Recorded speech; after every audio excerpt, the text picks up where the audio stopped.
was filed by, and forgive me, I don't have the exact name right in front of me of the group. I believe it is perhaps Our Nevada Judges.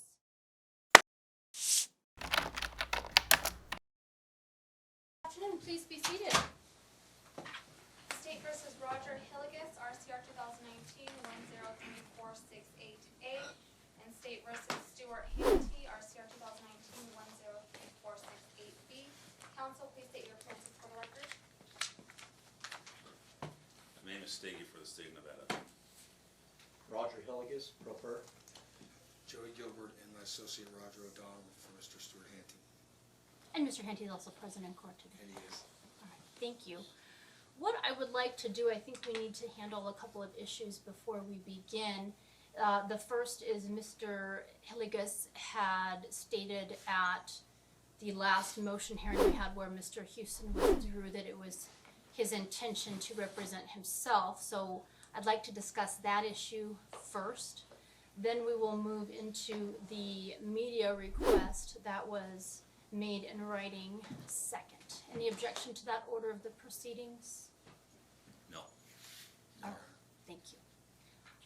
So, Mr. Hillygus, this is addressed primarily towards you, and please feel free to have a seat, gentlemen.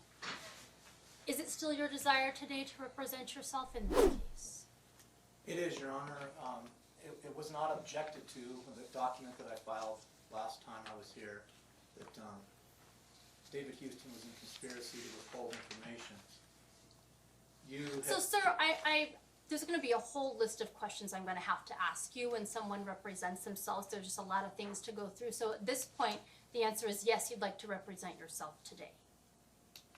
As best I could, because I have not been provided with all the documents that you ordered David Houston to provide me. Okay, and we can discuss that as well.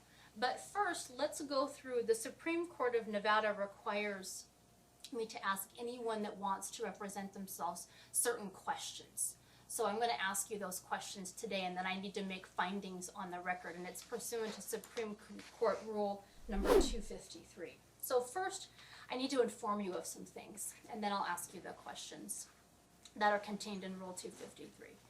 So, Mr. Hillygus, are you aware that self-representation is often unwise, and that a defendant may conduct a defense to his or her own detriment? Are you aware of that? I'm aware that I'm sui juris and I'm able to represent myself. Okay. And do you also know that a pro per person defending themselves is responsible for knowing and complying with the same procedural rules as lawyers, and cannot accept help from the judge in complying with these procedural rules? Are you aware of that? I'm aware of the rules of civil procedure, criminal procedure, I'm aware of the statutes, I'm aware. Okay. And do you also know that a defendant proceeding in pro per person will not be allowed to complain on appeal about the competency or effectiveness of his or her representation? I agree, and I'm aware of Rule 42 of the Supreme Court. Okay. Do you also know that the state will be represented by experienced professional counsel who will have the advantage of skill, training, and ability? I'm aware that Mr. Stege is the representative for the state as the district attorney's office, and he's also engaged in willful suppression. He's engaged in Brady disclosure violations, because I've not been provided any subpoenas by anybody today that's here to testify. And we can discuss some of those things later, sir. I'll just get through these questions first. And do you know that you're not entitled to any special library privileges? I'm not sure what you mean by that. Well, any more than the member of the general public would be. I'm still unsure what you're talking about with library privileges. I think what the Supreme Court means by this rule is the law library. There isn't any special access you would have or special help other than anyone at the general public would have as well. That's fine.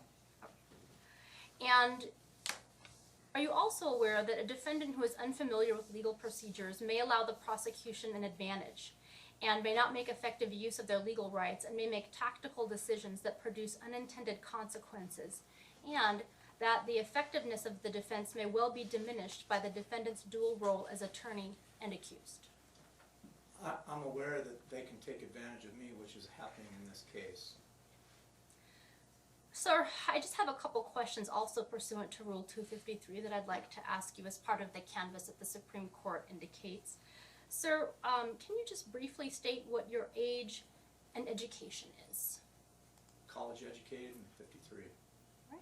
And are you currently in good health? Yes. Are you taking any medications or anything else that may make you unable to represent yourself in that manner? Not at this time. Sir, have you been threatened or coerced in any way to waive your right to an attorney? No. And do you know that there is the right of representation at no cost if you're unable to pay? I'm aware of that. Also, do you have, sir, an understanding of the elements of each of these crimes alleged and lesser included or related offenses? Yes. And do you understand the possible penalties or punishments and the potential sentence in this case? Yes. Do you also have a good understanding of the pleas and defenses which may be available? Yes.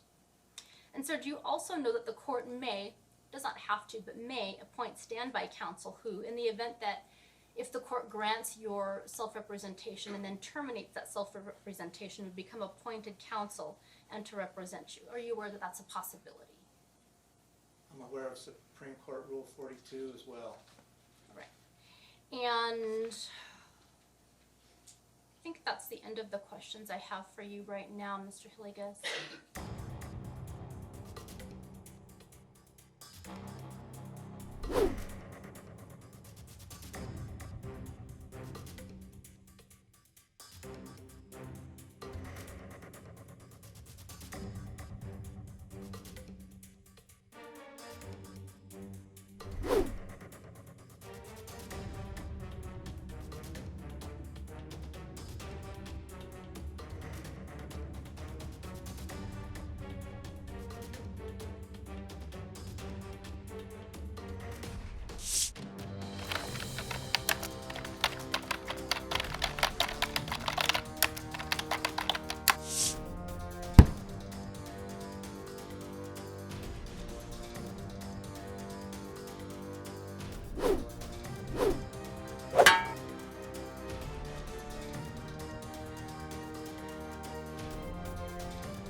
You both did a good job bringing all this to my attention.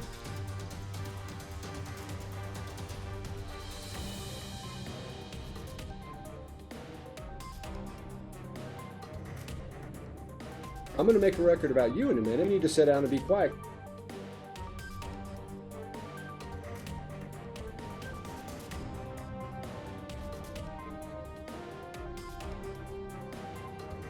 The court finds in the best interest of the minor child and makes the following findings.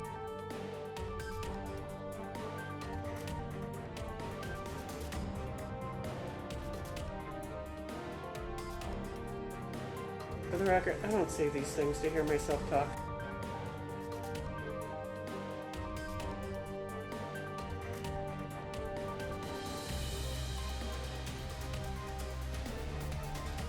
An absolute decree of divorce is granted.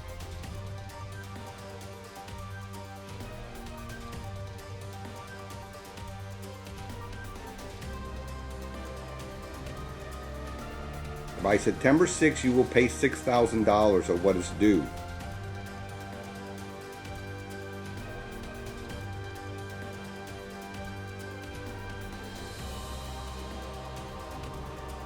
Best interest is not, can you give her a pony?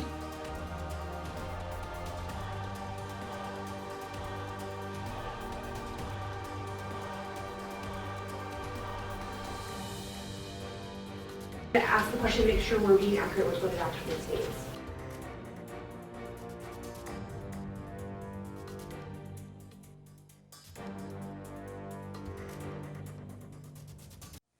And I will make the finding today that you are competent to waive your constitutional right to be represented by an attorney. And I do find that you've waived that right to counsel freely, voluntarily, knowingly, and that you do have an appreciation and understanding of the waiver and its consequences. And obviously, I'll note for the record, what the Reno Justice Court hearing today is the preliminary hearing. Next, I'd like to turn to the matter of the request for media coverage in this case that was filed. and I believe it was filed by, and forgive me, I don't have the exact name right in front of me of the group. I believe it is perhaps our Nevada judges. Is there a representative present today from our, did I get the name right, sir? Yes, sir. Our Nevada judges, all right, so that was filed. So now is the time when I will give the parties either the chance to object or agree with the media coverage in this case. Mr. Stege? In my, I guess, preliminary discussions or conversation with both the court and the council was, of course, the First Amendment allows for this, but the state has two concerns. One, this is already video recorded, so a jazz recording is a publicly available matter. I think that may diminish the need for media coverage. The second of which was my own sort of public safety concern that I did bring up. I've spoken with the gentleman here who's, as I understand it, not the requester, simply an employee of the requester. I've also spoken with, there's a cameraman outside from, I believe it's Channel 4. A gentleman from Channel 4 was able to give me sort of assurances along those lines. The gentleman here in court right now was not, so that would be my request, that sort of personal safety issue with sort of close-ups onto the face of the prosecutor in this case. And so, to the extent either, I'd ask the court either to order that, this gentleman here, I don't believe it detracts in any way from accurate reporting of the case. Secondarily, a preference, I think by rule, the court may allow a pool camera to allow the Channel 4 as the pool camera. So I don't believe Channel 4 made a written request of the court. It was just our Nevada judges that did. Okay, so. And Mr. That's Stege, I the just want to make sure I have your objection correctly. What you're objecting to is close-ups of your face. Yes, yeah, as a, in my experience, unfortunately doing a number of media cases, the camera folks have always been able to sort of avoid that, given sort of the high-profile nature of this case and other cases on my both past and future caseload. They've always avoided that as a thing I'd wish to continue. I will now turn to counsel, Mr. Hillygus. I have no objections to the cameras here in the courtroom. Thank you. Mr. Gilbert?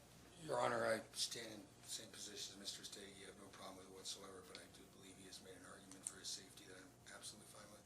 All right. So the presumption is that the media is allowed to be present in the courtroom. I will allow our Nevada judges to record the proceedings. I would just ask as a courtesy for them to refrain from close-ups of the prosecutor's face, but they can record the proceedings. Did you have a question, sir? And you are, may I have your name for the record, please, sir, if you would stand? My name is Glenn Baker, District 6 Coordinator. After speaking with Mr. Amos, Mr. Stege? Mr. Stege, I did speak with the administrator of our Nevada judges, and he relayed to me that he is willing to blur his face out. All right, thank you. So it sounds like we're all in agreement. So today is the date that is set for the preliminary hearing. I will ask the parties if they're prepared to proceed. Mr. Stege? We are ready. I do suggest a third matter filed today was a Fourth Amended criminal complaint, drawing in Mr. Handte under vicarious liability theories to additional counts, as well as some minor changes to counts 4 and 5 as to Mr. Gilbert. Yes, thank you for bringing that up. Mr. Hillygus and Mr. Gilbert, do you both have copies of the Fourth Amended criminal complaint? Your Honor, I am in receipt of the amended complaint, and my client's name is correctly spelled on line 8. We are now familiar with the contents, so we waive a formal reading. All right, Mr. Hillygus? I have a copy as well. Is your name spelled right, and is it correct on that document? It is. Have you read this document and do you understand the accusations against you? I have not, I just received that just moments before we started here. Then we need to take some time for you to read the document to make sure, not that you don't have to agree with the allegations, but that you understand what the allegations are. Do we have a copy? So just go ahead and let me know once you've had a chance to read that, Mr. Hillygus. While that happens, may I approach the clerk's Of course. position? I'm good, Your Honor. All right, so you've had an opportunity to read the document. Do you understand the allegations? Yes. Do you need me to read the document out loud? No. All right. Now that both defendants have been arraigned on the document, Mr. Stege, are you prepared to proceed to the preliminary hearing? Yes. Mr. Hillygus, are you prepared to proceed to the preliminary hearing today? I am, Your Honor, pending some housekeeping matters that we can take up here momentarily after you get consent from the attorneys next to me. All right, I'll turn to Mr. Gilbert. Then are you prepared to proceed today? Thank you. Okay, Mr. Hillygus.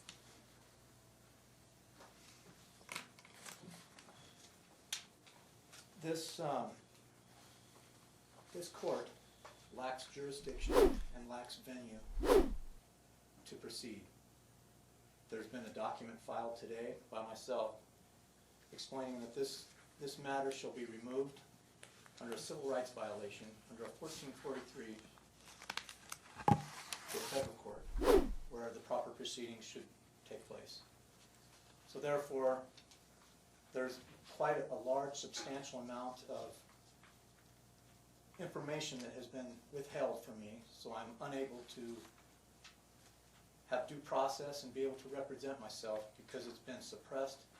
It's been through a Brady disclosure violation, which is all part of this document. It's quite extensive, the information that has been withheld, the corrupted thumb drive that I was provided had password protections on there, so I was unable to get documents at this time. Who was the person that provided you with that thumb drive? David Houston. Okay. So I have not received the subpoenas from the individuals that are supposedly here today to testify, so I have been unable to be prepared. I have not been given the proper files or the documents, and there's numerous informations that have been withheld for me to be able to represent myself here today. So I ask that this court consider that. Mr. Stege, would you like to respond? There's no such thing as giving notice of subpoenas. That's not a thing called for under our law. This jurisdiction and venue question really has no basis in Nevada law. This pleading is nearly completely void of supporting authority. The authority given is not on point to any of these issues addressed here. We were all here when Mr. Houston directed that, indicated he would hand over the discovery. Today is the first we hear of this, I'm going to call it an allegation of a both corrupted and password protected thumb drive. The court should be aware in a related, really the civil case that led to the defendant Hillygus' actions in that case. Judge Doherty has issued an order finding Mr. Hillygus to be a vexatious litigant, so I suggest any of his claims today ought to be taken with a grain of salt as well. There's a lot of volume to this pleading. I suggest there is little to no substance. It's of this certain ideology that is really devoid of any connection to the reality of the laws and Constitution of both the state of Nevada and the United States. I don't hear a petition for any sort of remedy, so I'd suggest that we proceed. I would object, Your Honor. Hold on, Mr. Hillygus, I'll get to you when I'm ready. So I do have a couple questions, Mr. Hillygus. I do find this court has jurisdiction and will hear the preliminary hearing, but the question is when will the court hear the preliminary hearing? And my questions to you are pretty specific regarding what you were able to retrieve from Mr. Houston and what you were able to review to prepare yourself for the preliminary hearing. It was just last week that we were here, and that's a relatively short time period between then and now, obviously. You had indicated you thought you would be prepared, but please tell me, sir, what you believe more about the not being able to access the information that Mr. Houston gave you. So their office was not prepared to provide me the information until Friday afternoon, about noon on Friday. Like the next day, I tried to open the thumb drive, and I was unable to open certain files. There's also information that has not been provided, that's been provided to the Attorney General, that was provided to Mr. Houston, that has not been provided to me, and we can prove that. That's where the conspiracy comes in. And I do want to object further to Mr. Stege. This is a criminal trial, and vexatious litigation does not play a factor and a role in my being able to submit documents to represent myself in a criminal case. And there's Supreme Court case law on that. And further, my civil case, this is a civil case. It's been going on for 7 years. This is a civil matter. The Reno police admitted it was a civil matter. Everybody's admitted this was a civil matter. In my civil case, the Supreme Court... So, Mr. Hillygus, obviously I'm hearing the preliminary hearings before me here today under this case number. What, did you reach out to Mr. Houston to make any efforts to say I was not able to open these documents, or how did that conversation transpire, or did it not? Friday being like almost a holiday, they had the doors locked and we weren't even going to be able to get it. They gave us the thumb drive, and I was unable to get in touch with their office before trying to work on presenting my defense today for this hearing. All right. And I do want to make a point of law that the United States Supreme Court has docketed an appeal from a federal case that I filed here in Reno, accusing the Reno Justice Court and Mr. Stege of retaliation and RICO. And that's being heard by, it's been docketed at the United States Supreme Court. So that's one more reason why this case should be dismissed. It should be removed to the jurisdiction to a federal court. Thank you, Your Honor. So what I am willing to do is grant a continuance, Mr. Hillygus, so that you can get the information from former counsel and that you can be prepared. I hear from you today that you did not get the information until Friday, and you were unable, Monday is a holiday, that you were unable to contact Mr. Houston about perhaps opening some password protected or other files you were unable to open. So I'm willing to discuss a continuance so that you have all the information you need. And I'll hear from Mr. Stege as well on that issue. Don't hear from. Who'd you like to hear from first? I'm going to grant Mr. Hillygus a continuance. I am, because I don't think that given his information that he did not even get the thumb drive until Friday, Monday was a holiday, we're here Tuesday, I think it's fair to grant him a continuance to make sure he has from Mr. Houston everything he's supposed to have. And I'll hear from both sides on how long they think the continuance should be for, or anything else you'd like to state regarding that, Mr. Stege. I would like to push back a little bit against the court, because I don't know that we heard Mr. Hillygus making that request. That I don't hear him asking for a continuance. Secondarily, within this pleading or this paperwork filed is this continued refrain of "we are trial ready, we are trial ready." But putting that to the side, I would suggest the court consider perhaps digging a little bit more into what it was that he was versus was not able to review, because password protection is, it doesn't come from the state password protected. So if we can maybe dig a little deeper there, just to answer this question of readiness if the court is moving towards.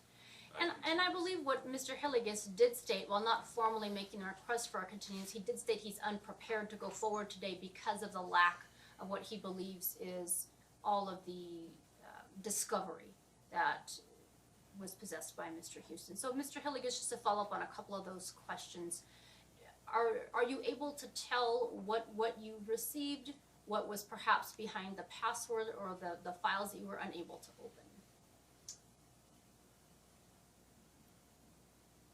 There was quite a few documents that have not been provided, in a bunch of audios, videos. And can you body state counts. with just a bit more particularity so that we all know what we're discussing? What types of audio, what types of video, what types of documents, if you're aware? There are audio recordings of interviews, I believe with Mr. Handte, that have not been provided. There's audio recordings and interviews with other potential witnesses that have not been provided. I guess, Your Honor, the best suggestion that I have is that Stege's office provide me with all of the discovery, and then we don't have to involve Mr. Houston because he's no longer representing me. He provided me with what he believed was enough information. It would have been better if it was provided in a document form. And so I'm asking that the state has the obligation to provide me with all the records and documents that they have that they want to use in trial, and that for what I have right now is this file right here, which is, I believe, about 1/10 of what is out there. And so once I get that information, then I'd be happy to move forward.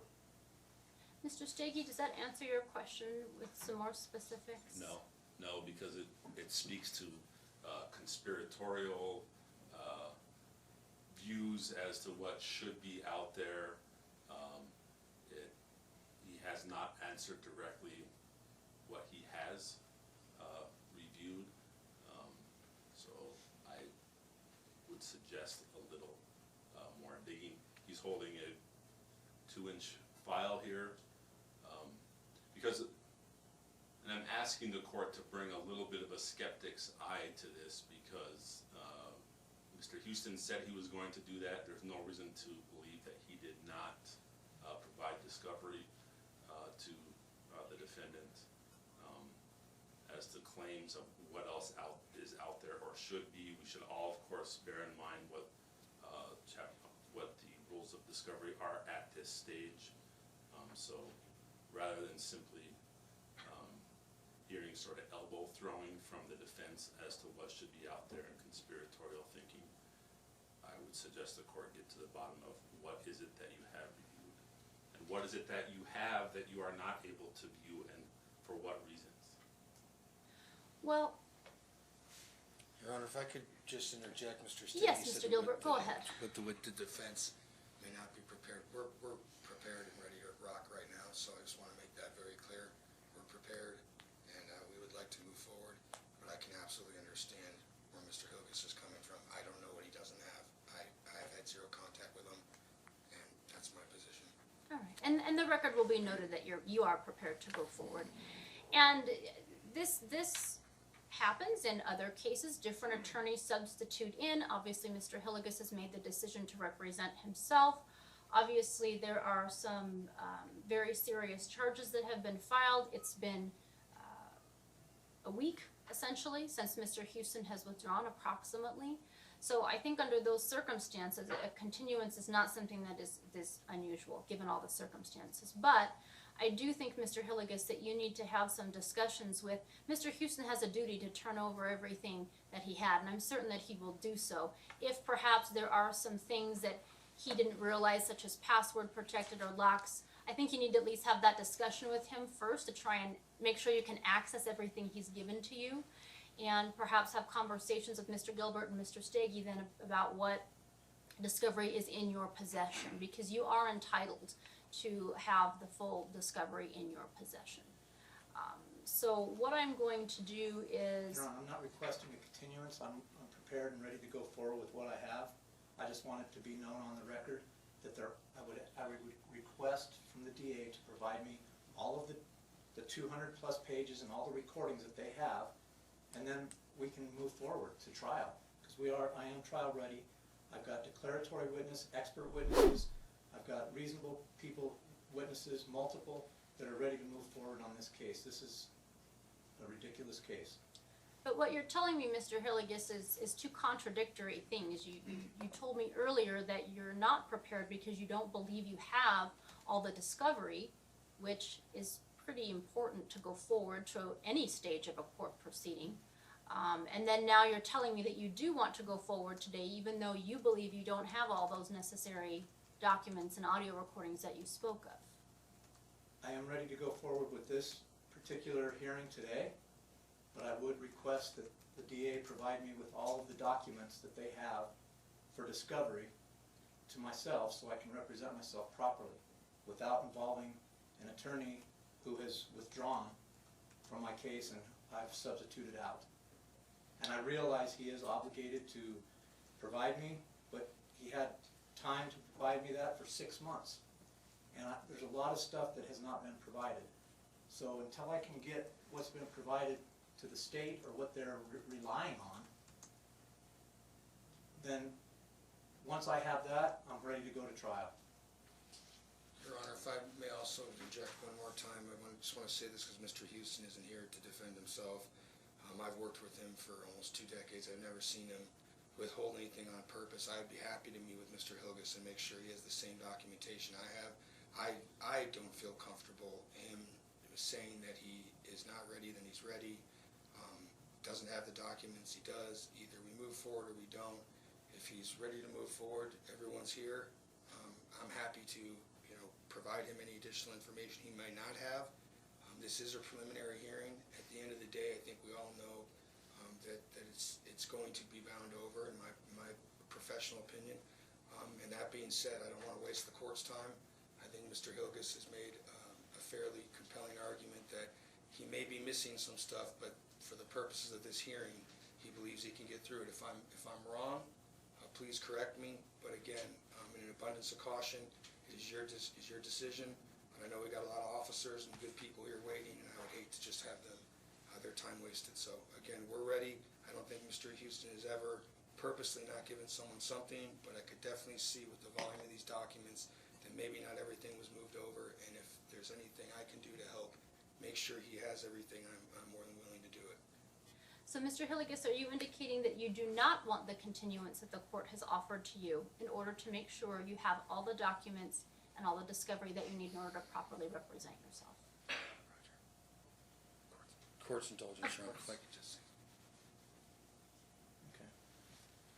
Your Honor, I don't have the burden of proof here today. I don't have to say anything. I would like to get the discovery from the state that will help me to move forward.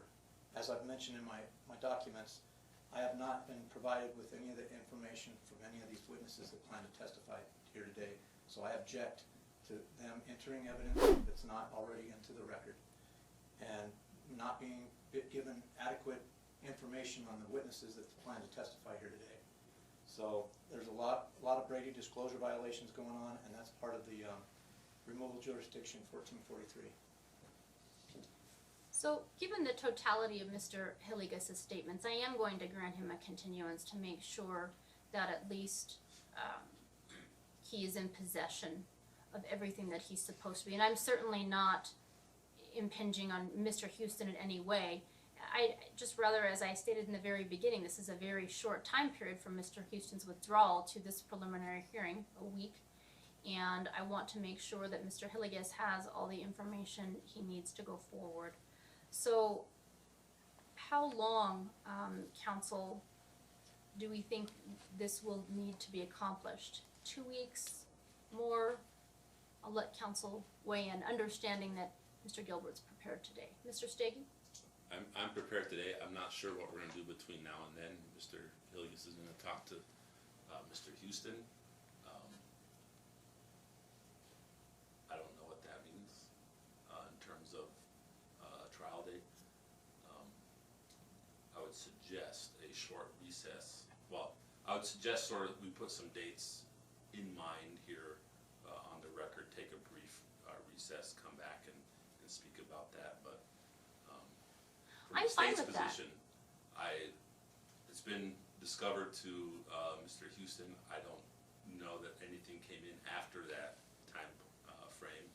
Mr. Hillygus has hired Mr. Houston quite some time ago while the case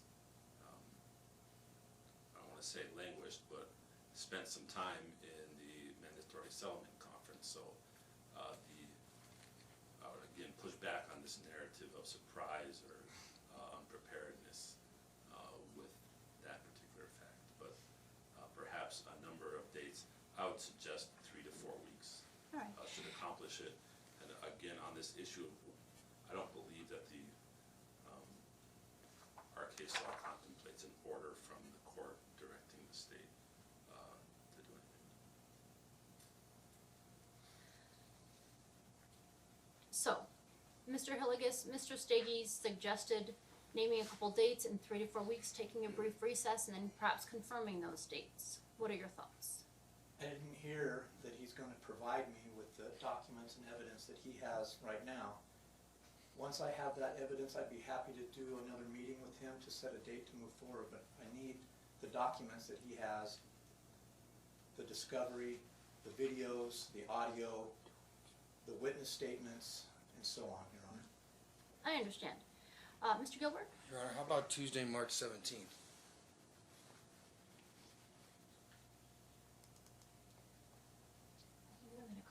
I'm at a judicial conference on that date, I believe. And we can look at perhaps, We have March 10th available and the 31st. March 10th or March 31st. Any other dates?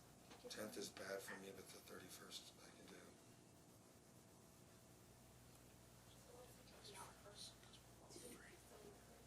Is the court open to perhaps a special setting on the 13th of March? Is anything set that date? As a possible, I still would like I'm to see open to a it. special setting, certainly. We're just checking if the court's available. And Your Honor, I'm sorry, we're both in, The 13th does not work? yeah, we're both in rural courts that Oh. day. All right. It's our fun rural tour day. How about we take a recess? Yes, and discuss if you it need with to the clerk? consult with the clerk about dates, I'm fine with that. So feel free to consult with the clerk about potential dates, and then just let me know when we're prepared to resume. And I'm going to ask the court, before we end this proceeding, that the witnesses come into courtroom and the courtroom be ordered to reappear on the new date. Yes. Okay. Very good.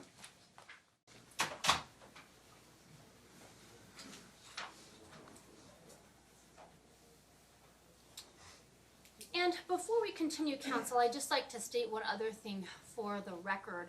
I don't know if this is occurring or not, but pursuant to Supreme Court rules 229 and Reno Justice Court policy, the use of cell phones or other electronic devices to record courtroom proceedings without the express permission of the judge is prohibited.